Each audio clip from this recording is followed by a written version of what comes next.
ভাগা করো একদম, এই দিকটা ভাগা করো, এই দিকটা ভাগা করো ভাই, এই দিকটা ভাগা করো।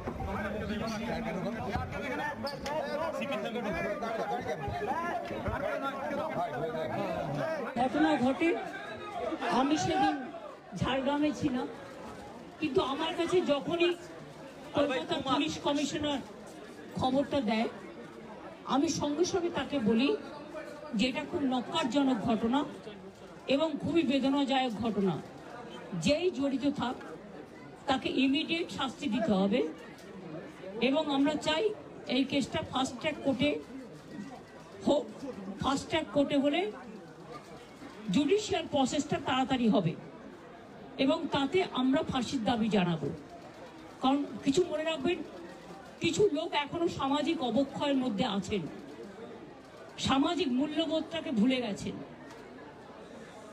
মেয়েদের গায়ে হাত দেওয়া যে কত বড় অপরাধ এবং তার সাথে যে অত্যাচার করেছে বা তাকে যেভাবে খুন করেছে, আমি আশ্চর্য হয়ে যাচ্ছি। ওখানে নার্সরা ছিলেন, ওখানে ওদের সিকিউরিটি ছিলেন,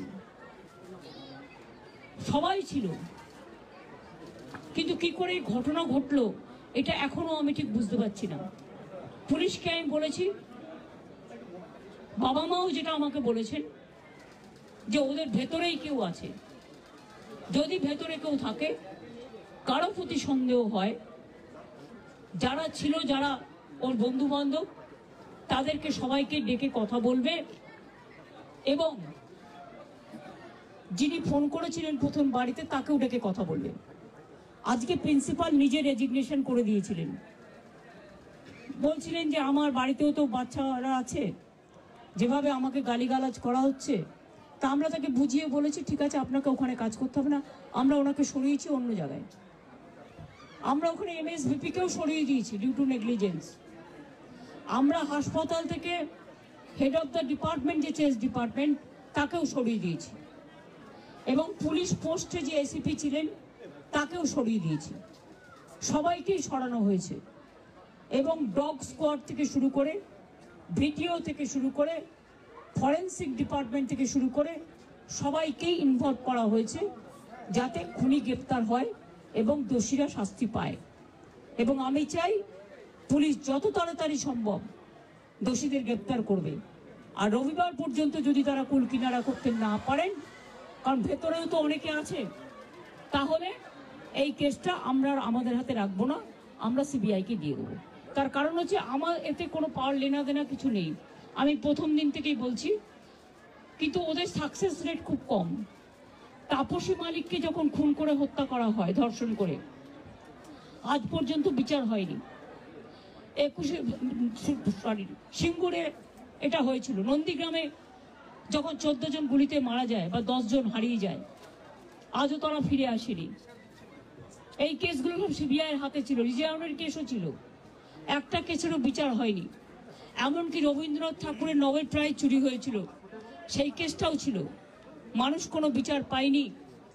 কিন্তু তবু মানুষের স্যাটিসফ্যাকশনের জন্য যদি কেউ ভাবতে পারে যে পুলিশ ঠিক মতো করতে পারছে না, যদিও Calcutta police is the best police in the world, তাদের তদন্তের যে সিস্টেমটা এবং সবচেয়ে ভালো অফিসারকে লাগানো হয়েছে সমস্ত কিছু দিয়ে। আমরা রোববার পর্যন্ত সবাইকে ডাকবো, আমাদের পুলিশ ডাকবে, এটা বিনীত বলবে, আমি বিনীতকে বলতে আহ্বান জানাচ্ছি। আমরা অলরেডি যে ইনভেস্টিগেশন প্রসেসের মধ্যে যারা যারা ওই পিওর কাছাকাছি ছিলেন, কোনো ধরনের কোনো কানেকশন আছে, ইনভলভমেন্ট আছে, প্রত্যেকটা লোককেই ডাকা হচ্ছে এবং ডাকা হবে যদি কারো না ডাকা হয়ে থাকে।